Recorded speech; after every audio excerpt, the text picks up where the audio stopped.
Alors, Jacques, moi je vais me faire un peu l'avocat du diable, pour le coup, si vous me le permettez. Pourquoi vous vous mettez en mode Orangina Rouge? Pourquoi vous êtes aussi méchant? Pourquoi vous en voulez aux GAFA? Pour trois choses. D'abord à cause de cet état numérique qui est en train de se constituer. Aujourd'hui, les GAFA, c'est le PIB de la France.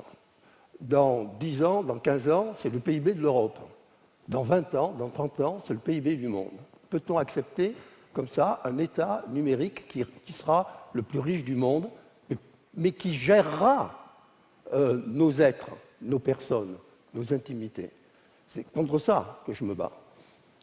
D'ailleurs, aujourd'hui, le premier État du monde, ce n'est pas la Chine. Le premier État du monde, c'est Facebook, qui est le double de la Chine. Et Google est numéro 3, mais très vite va être le numéro 2. La deuxième raison, elle est plus grave que ça. C'est que c'est le plus grand hold-up du siècle. Parce qu'enfin, ces GAFA, sans nous prévenir, sans le savoir, on s'est fait avoir, on est complices et victimes. Ils ont trusté ce que nous avions de plus cher, nos intimités, nos données, et les ont marchandisées. Et en tant que publicitaire, je suis le premier à me gifler. Je n'ai pas compris ce qui s'est passé. On n'a rien compris de ce qui s'est passé. Sauf que le consommateur est en train de comprendre. Et ce n'est pas par hasard que Facebook est en train de perdre, on dit un tiers, ça m'étonnerait, mais est en train de perdre de ses abonnés. Et puis, la troisième chose, c'est qu'ils ont finalement violé nos âmes. Vous vous rendez compte, il y a une poupée Barbie qui, à 7 ans, a introduit pour la première fois un petit capteur dans la Barbie et qui a capté les premiers mots, les premiers instants de nos bébés quand ils sortaient de leur berceau pour les mercantiliser. Moi, je ne veux pas de ce monde-là, mais je suis pour le monde du progrès. Je suis pour, évidemment, comment pourrait-on vivre sans Google, sans Facebook, sans les autres? Il faut simplement les réguler.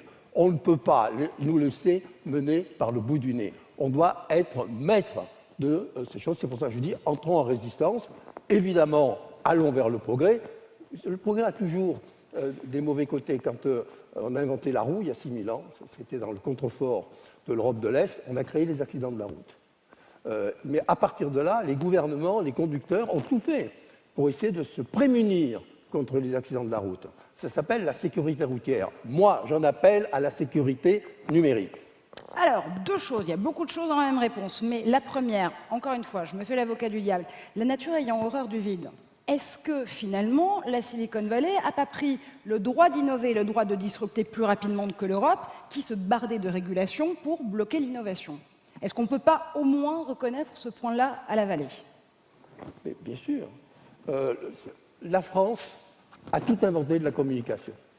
Elle a d'abord inventé, Charles Havas, il y a 172 ans, la première agence de presse.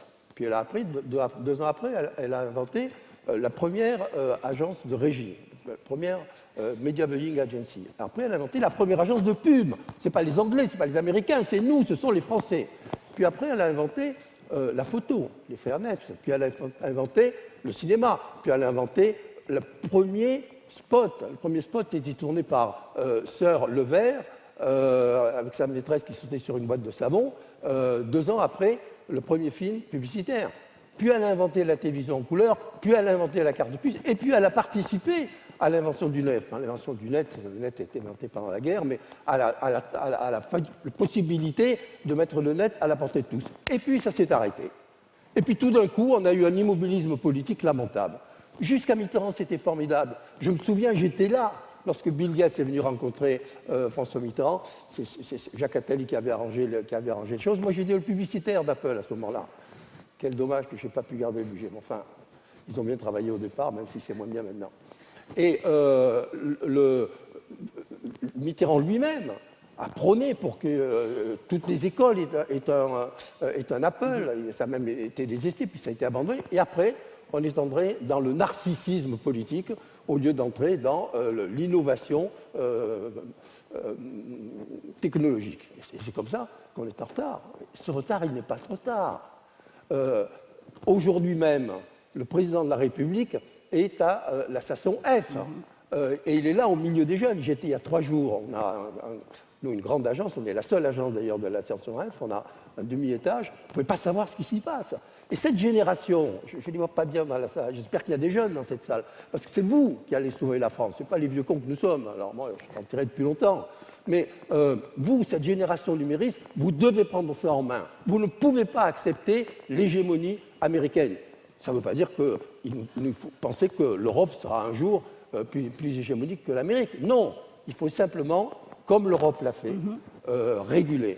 Et la régulation européenne est très bien faite. Elle a été saluée par tout le monde. Mais comme ils sont malins, ces GAFA, eux, ils étaient en Irlande. On sait pourquoi ils étaient en Irlande. Bon. Dès qu'il y a eu la réglementation, ils sont partis aux États-Unis, ce qui, évidemment, fait la fortune de Trump, parce qu'il encaisse maintenant les impôts. Mais ils ont échappé à la réglementation.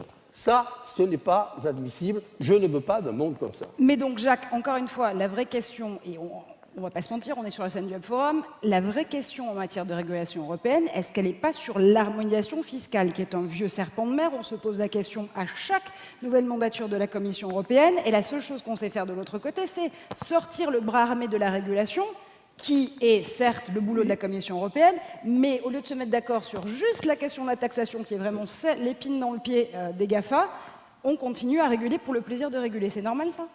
Oui, non, mais c'est le métier de l'Europe. Bon, elle est ce qu'elle est. J'espère qu'elle va bouger. Votons pour ça, déjà, pour qu'elle bouge.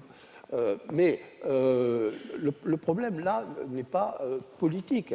C'est un problème de gouvernements nationaux. Si on regarde bien, qu'est-ce qui s'est passé? La Chine, qui ne s'est jamais marché sur les pieds. Dès qu'elle a vu arriver les GAFA, elle a fait ses propres GAFA. Puis c'est terminé. Ils ne rentrent pas. Alors, ils sont en train d'y arriver, d'ailleurs. Mais à quel prix? Et puis en se faufilant entre les murs, ils ont tout de suite compris qu'ils ne pouvaient pas laisser cette hégémonie, cette arme, qui peut être une arme de destruction, qui est une arme d'avenir, qui est une formidable avancée, mais qui a ses pouvoirs maléfiques. Pendant ce temps-là, qu'est-ce qu'on a fait, nous, pour créer un Google européen? Bon, rien.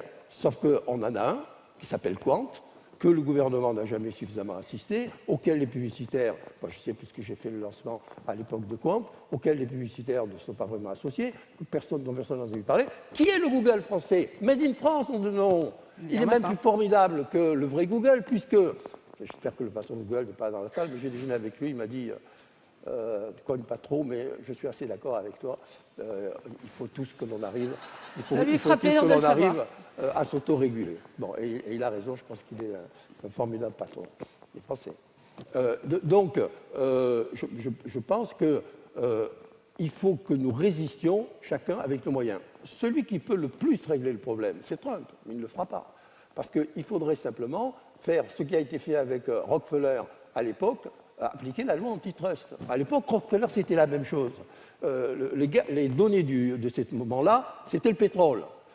Et donc, il y avait un tel trust que l'Amérique devenait surpuissante, etc., elle contrôlait et tout. Et ils ont compris qu'il fallait partager les choses. Ils ont coupé Rockefeller en quatre. Ça n'a pas empêché Rockefeller d'être milliardaire à vie, lui, ses enfants, les enfants de ses petits-enfants. Mais ils ont essaimé des choses. Ils ont donné la possibilité de la concurrence. Ils ont fait ce que l'on appelle la démocratie.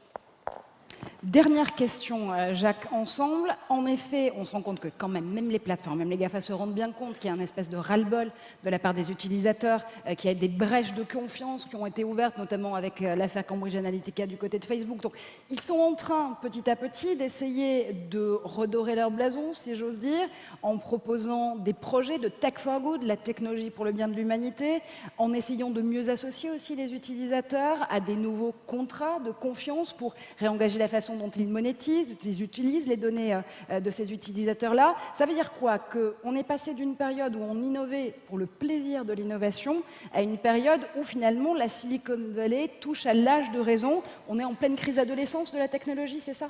Oui, je crois que surtout, ils essayent de se donner bonne conscience. Bravo, on ne va pas leur taper dessus au moment où ils essayent de rendre le monde meilleur. Enfin, à tout petit pas, mes enfants. Bill Gates ne les a pas attendus. Pourquoi c'est un génie, Bill Gates? Parce que quand il a eu fait fortune, il a consacré 80% de sa fortune, justement, à faire que le monde soit meilleur.